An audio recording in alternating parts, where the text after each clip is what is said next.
Continuando con el módulo de neumología, el siguiente ponente es el doctor Gokul Gopalan. El doctor Gopalan es un médico graduado en el Colegio de Medicina de la Universidad de Manipal en la India. Cuenta con una maestría en salud pública por la Escuela de Ciencias Médicas de la Universidad George Washington de Estados Unidos. Es miembro de la Sociedad Americana de Tórax, del Colegio Americano de Alergia e Inmunología y de la Organización Mundial de Asma. Es un médico investigador, cuenta con varias publicaciones en el área de asma y alergia. Actualmente es el director médico global del área respiratoria en Teva Pharmaceuticals. El doctor nos va a dar un tema de mucha actualidad y de mucha utilidad. Nos va a dar un panorama del estado actual de la terapia con nebulizaciones, el presente o pasado.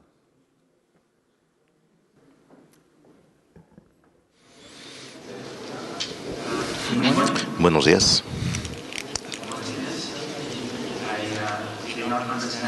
No entendí gran parte de lo que dijo el doctor Vidal, pero espero que haya sido algo halagüeño. Para mí es un honor encontrarme entre ustedes, un verdadero placer estar en Monterrey hoy con ustedes.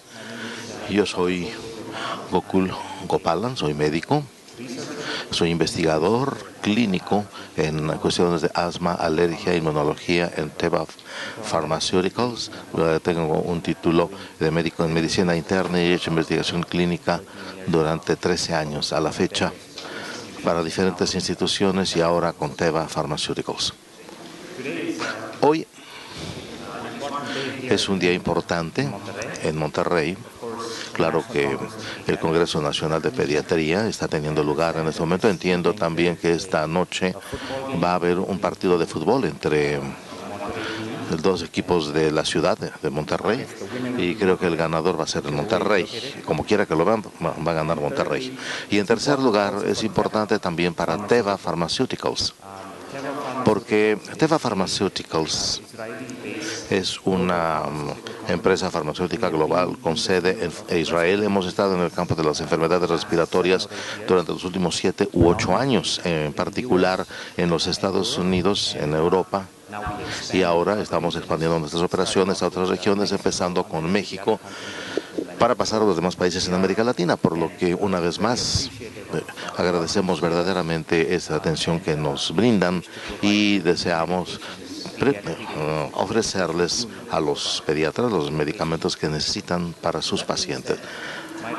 Habiendo dicho esto, ahora mi responsabilidad y mi interés hoy es hacer una presentación en 30 minutos ante ustedes, una serie de comentarios sobre la terapia con nebulizaciones o la terapia con nebulización, como se denomina. Bien, la terapia con nebulizaciones básicamente se utiliza para un fenotipo de enfermos asmáticos, como tienen ustedes diferentes moléculas, diferentes compuestos que se utilizan para tipos específicos de asma. De la misma manera, la terapia con nebulizaciones no se puede generalizar en el caso de los niños o los adultos, puesto que debe y se puede utilizar para un fenotipo específico de asma, y justamente de eso vamos a hablar en las siguientes 2 diapositivas. Entonces, cualquier dispositivo, cualquier aparato que suministre un fármaco mediante un compresor de aire o un cilindro de oxígeno se denomina terapia con nebulización. Y es justamente esta manera de transferencia de los fármacos hacia las vías aéreas pequeñas sin la necesidad de flujo inspiratorio continuo, es la ventaja básica de la terapia con nebulizaciones. Es decir, que no necesitábamos un cierto flujo inspiratorio, tampoco necesitamos un cierto flujo expiratorio, sino que tomando como base el volumen circulante corriente y la manera en la que uno respira, en particular un niño, este medicamento se vuelve una ventaja. También se le utiliza con mucha frecuencia, o bien debería utilizarse de forma frecuente en las salas de emergencia o en los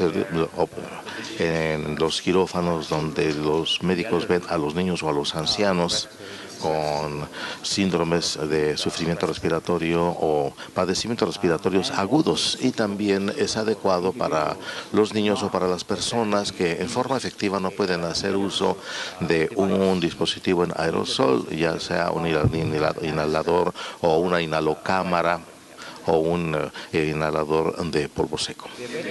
Ahora bien, existen diferentes tipos de terapias con nebulizaciones o nebulizadores. El más común es el nebulizador en chorro, en donde utilizamos o estamos generando una impulsión en chorro que va a nebulizar el medicamento y la va a convertir en gotículas que el niño va a inhalar. Y se tiene lo que se determina también el nebulizador en malla, que crea una serie de vibraciones utilizando energía eléctrica. Sin embargo, creo que lo más avanzado de las terapias con nebulización es lo que se denomina la terapia de nebulización ultrasónica, en donde estas ondas ultrasónicas se utilizan para desfragmentar las gotículas líquidas y de esta manera generar partículas. Ahora bien, la ventaja de la terapia de nebulización ultrasónica consiste en que, aunque la evidencia no queda del todo clara, las partículas tienen un tamaño suficientemente pequeño, son suficientes como para penetrar en las vías aéreas pequeñas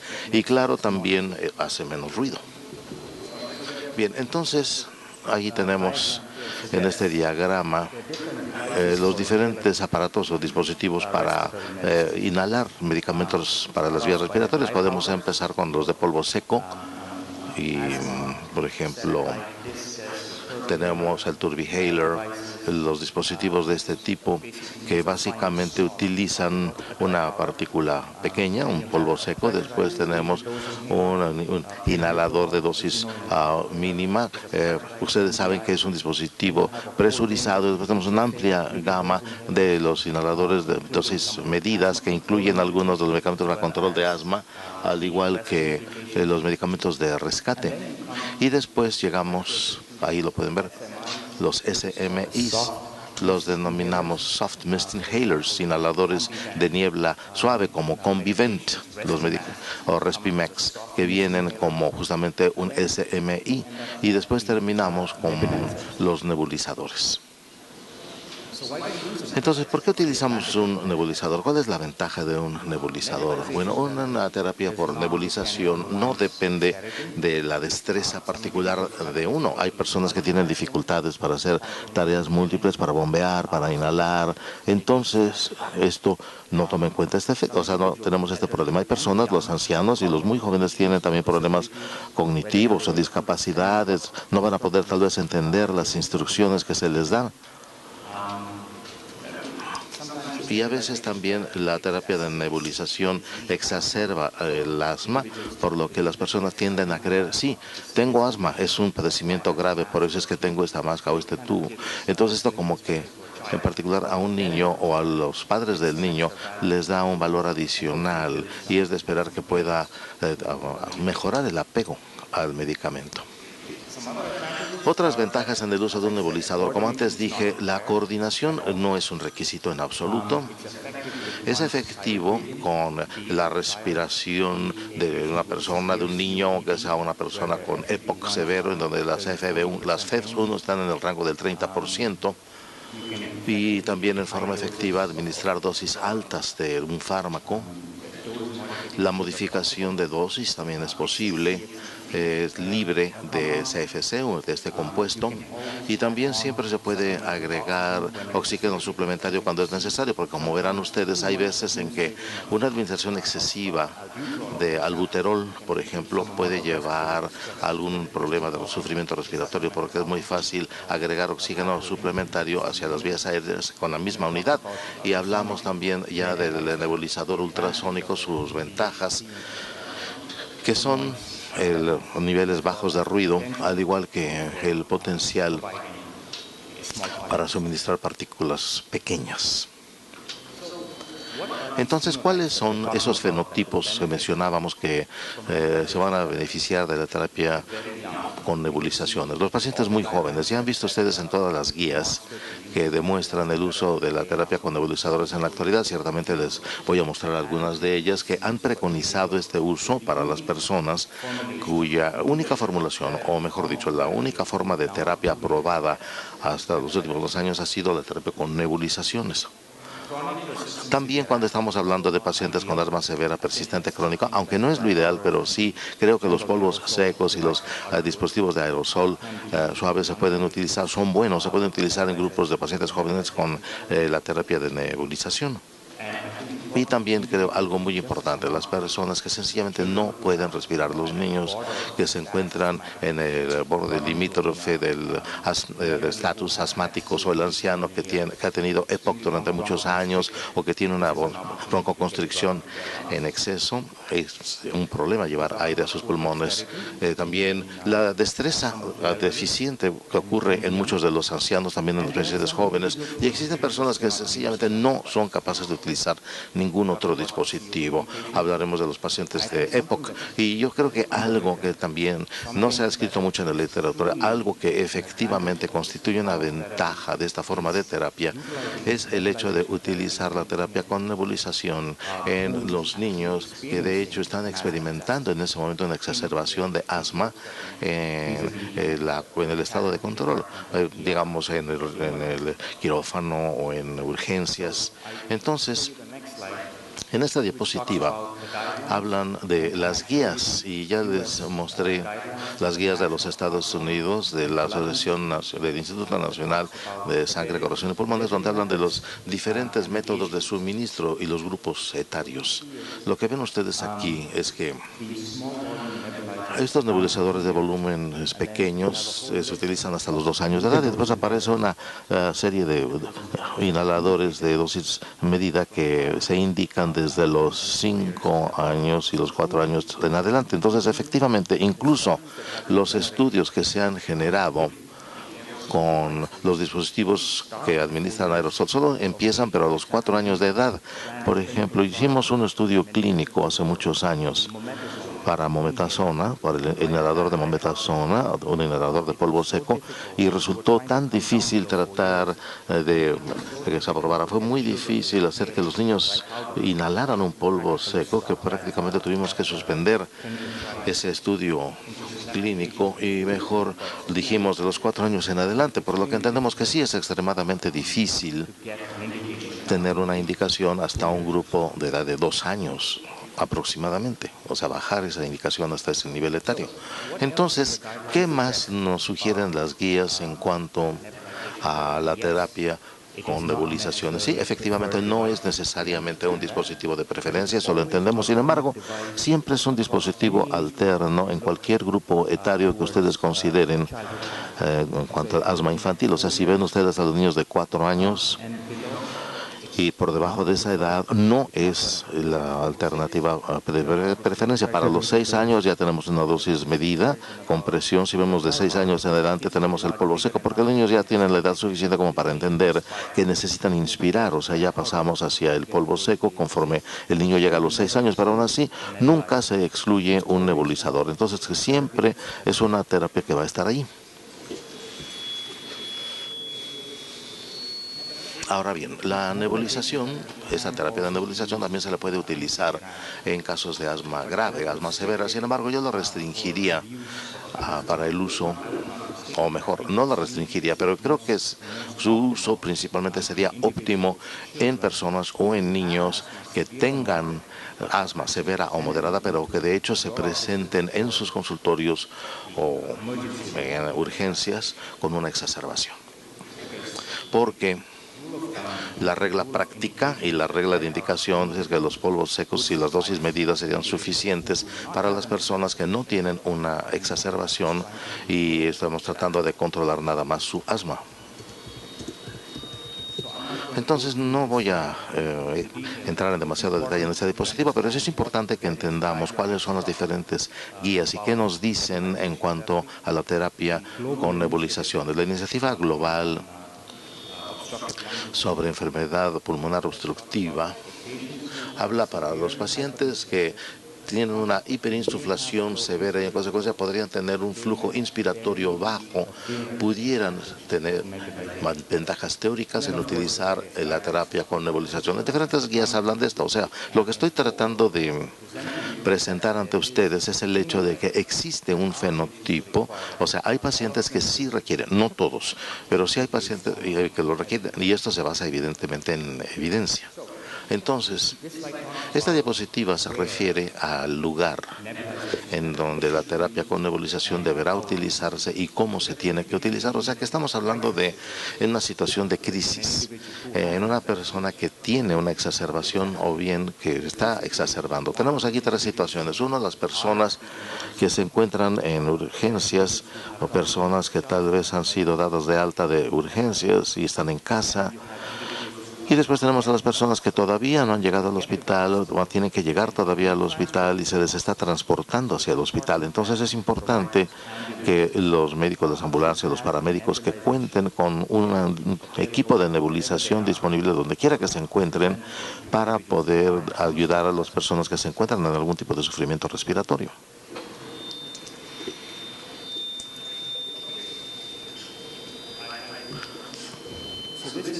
Esto que vemos aquí es una diapositiva que se refiere a la cantidad de nebulización que se utiliza a escala mundial.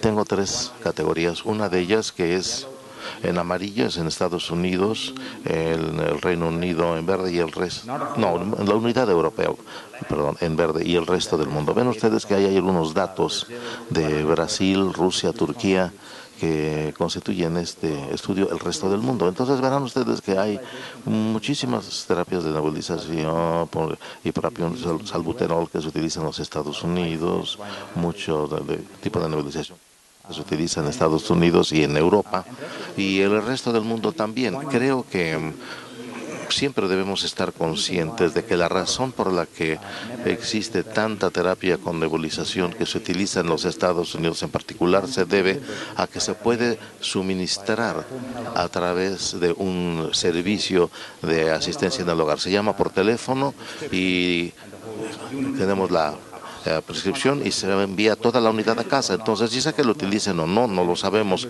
pero sí se les suministra hasta las puertas de su casa.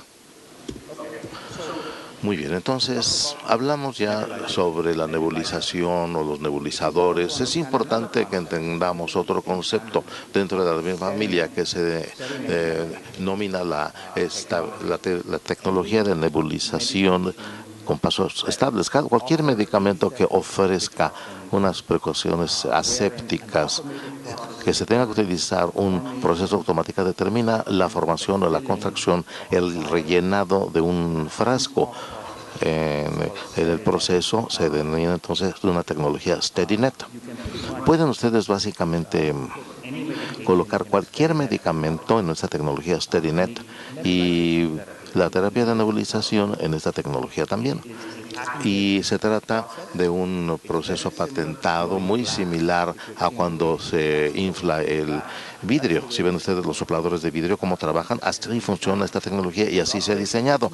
No es nueva en cuanto a su operación. Ya estaba en operación en Europa en la década de los 40, de los 50 del siglo pasado y después cruzó el Atlántico en la década de los 70. Eso es lo que me han dicho. Yo todavía no lo sabía del todo, pero bueno, está patentada. Y la manera en la que funciona, si me permite mostrárselo, consiste en que uno tiene lo que se denomina un molde. Este es un molde.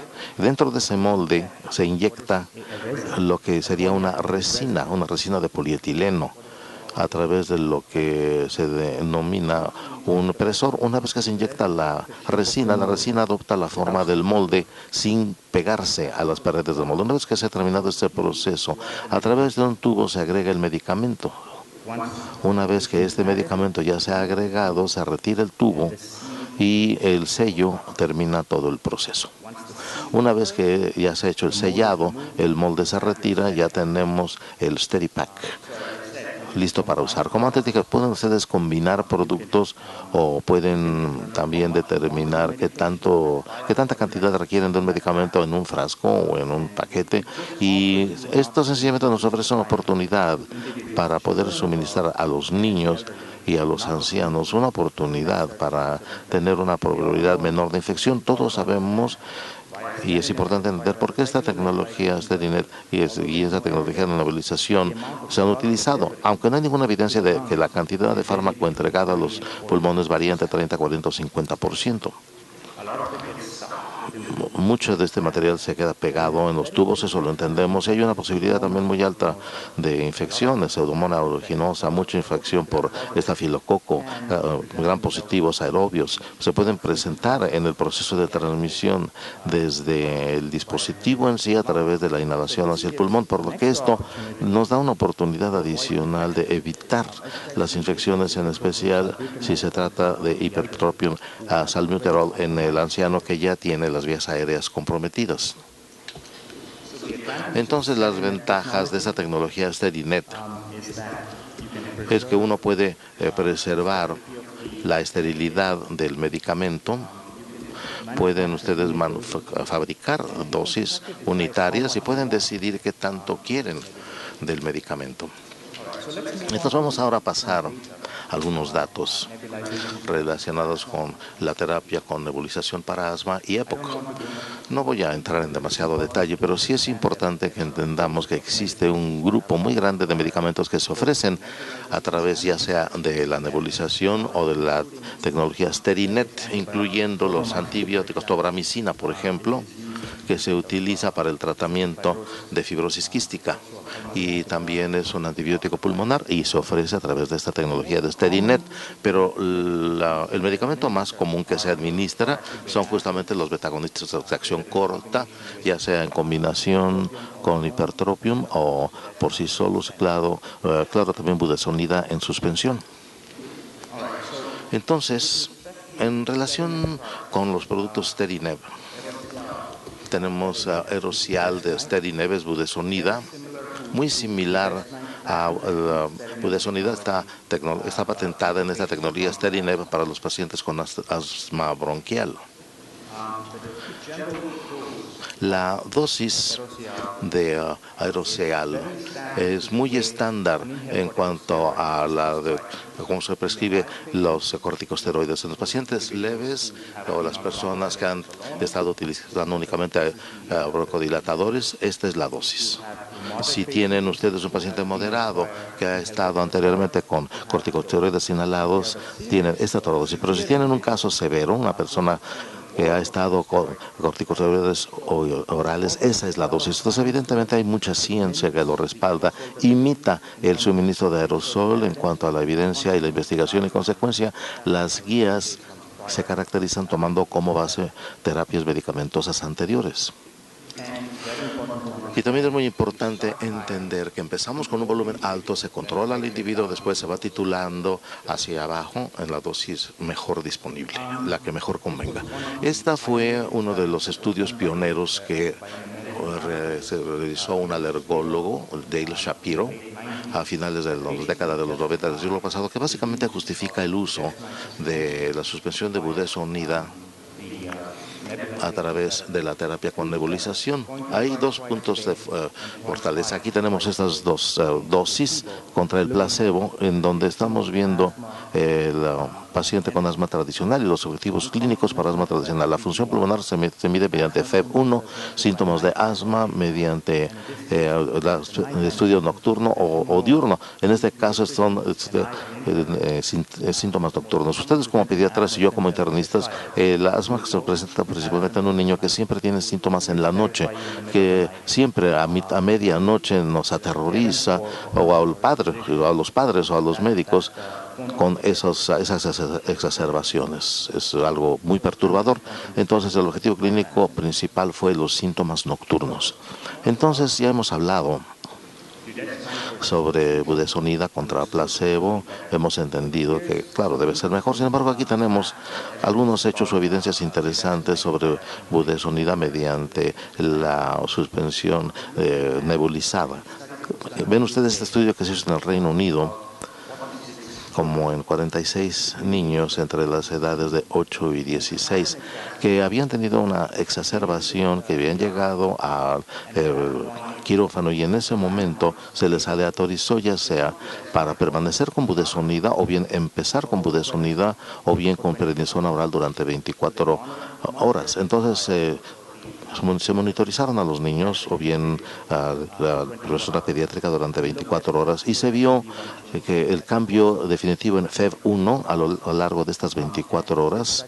Y este estudio fue un estudio fundamental que se demostró que no se tiene que prescribir prednisolona oral a un niño que entra con una exacerbación. Se puede nebulizar a la persona y mostrar una mejoría mayor en su FEV1 y evitar por completo los eventos adversos de los esteroides y lo que en particular le ocasionan a los niños, o lo que se percibe que le ocasionan a los niños. Entonces, esto es algo que es importante, creo que todos lo entendamos, en especial cuando tratamos a los niños que se encuentran en algún tipo de crisis relacionada con una exacerbación. Aquí tenemos otro estudio en el que consideramos 30 o 40 pacientes en Francia, en esta ocasión, en el hospital infantil, que una vez más aquí se trataba de ver budesonida nebulizada contra placebo a lo largo de 12 semanas. Y bueno, de hecho son lactantes. O sea, les mostré datos con niños. Y aquí bajamos a las personas que son de 10 o 12 meses de edad y hasta los 4 años. Muchos de estos datos, claro, se han extrapolado de lo que los padres han sugerido, pero es importante entender que en cuanto estas personas, 40 de ellos, cuando llegaron con sus padres y estudiamos a estas personas durante 12 semanas y consideramos diferentes parámetros de función pulmonar y de exacerbación, verán ustedes que por lo menos desde aquí, las personas que habían utilizado nebulización con sus niños, budesonida en nebulización, más o menos como el 40% de ellos, a lo largo de esas 12 semanas tan solo habían tenido una exacerbación en comparación con el 80% del placebo. Pudieron entonces eliminar por completo a lo largo de 12 semanas la terapia con corticosteroides orales.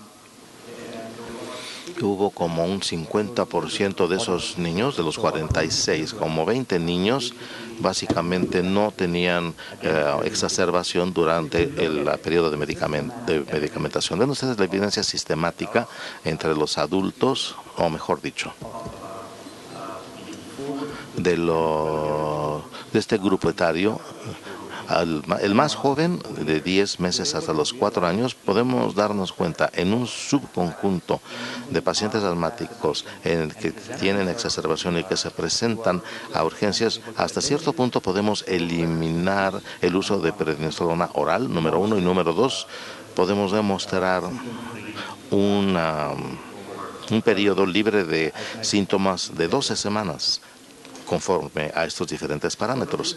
Esto básicamente para justificar en ese grupo de edad la ausencia de eventos adversos significativos. Creo que todos entendemos la fobia contra los esteroides que sigue existiendo entre los médicos que prescriben medicamentos orales o medicamentos esteroides orales a los niños. Entonces, si ustedes ven esta diapositiva que básicamente compara el vehículo de administración contra los 3 puntos fuertes de budesonida, la tasa de infección respiratoria son bastante similares respecto al placebo. Y aquí estamos hablando de 600 niños. Bien, entonces en relación con Aerocial, ya hemos hablado de la efectividad con los niños con asma, en asma severo, en el departamento en urgencias, cómo mejorar los síntomas pulmonares y que se le tolera bien. Entonces vamos a pasar a otra tecnología de SteadyNet, en este caso SteadyVent, que básicamente es bromuro de hiperpropión en combinación con salbutamol o albuterol, como se le denomina en el otro lado de la frontera. Esto es para broncoespasmo relacionado con EPOC. Aquí es importante entender que conforme nuestra población envejece, conforme la gente vive cada vez más tiempo, creo que va a haber una carga incrementada sobre los médicos en general para entender cómo funcionan estos medicamentos y qué y cómo se pueden utilizar.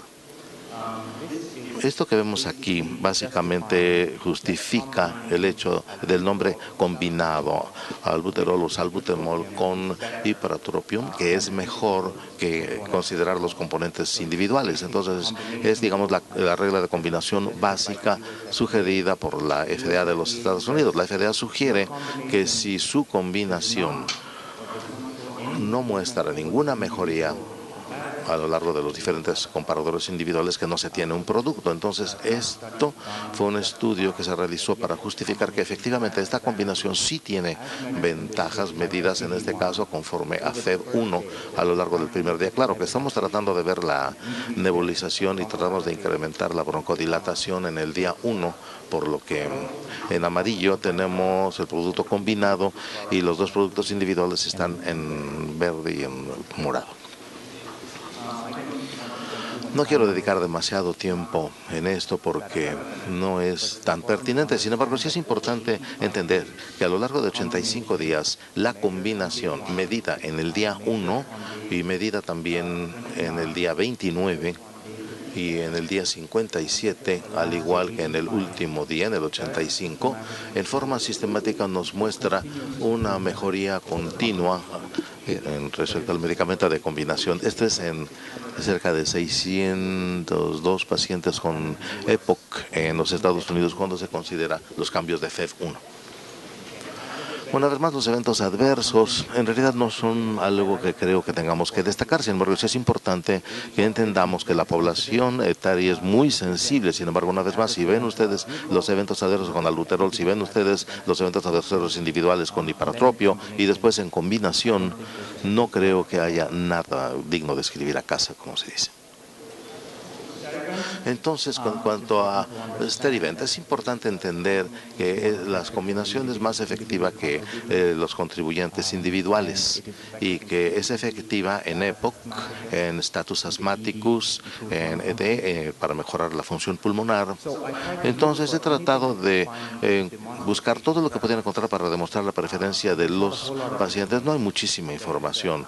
Es decir, hay un par de websites que se llaman MediGuard, que básicamente detallan a los médicos en cuanto a qué es lo que prefieren desde la perspectiva de un medicamento, y traté entonces de aislar Sterinet en ese contexto. Eso es lo que encontramos entre 46,000 pacientes que habían utilizado Sterinet con salbutamol. Y si ven ustedes, más o menos como 2,000 pacientes habían utilizado iprapropio. Muchos de ellos, aunque es un proceso muy laborioso, no les importa utilizarlo y hasta cierto punto lo prefieren. Sin embargo, es un sesgo porque estamos preguntándole a pacientes que lo están utilizando en lugar de tener un control. Entonces, para concluir, podemos decir que es importante entender que la terapia con nebulizaciones, por lo menos lo que les he mostrado brevemente, es adecuada, es apropiada para un fenotipo, para un cierto fenotipo de pacientes asmáticos, o sea, población pediátrica o incluso dentro de esa clase algunos subfenotipos que también existen. Los beneficios definitivamente superan los riesgos y no veo ningún riesgo. Y la tecnología Sterinet es una tecnología patentada para personas que están inmunocomprometidos y que queremos variar la dosis y o agregar algún otro medicamento o tener alguna otra opción. Básicamente eso es todo lo que tengo que decir desde el punto de vista de la tecnología y desde el punto de vista de nebulizaciones. Si tienen alguna pregunta. Gracias.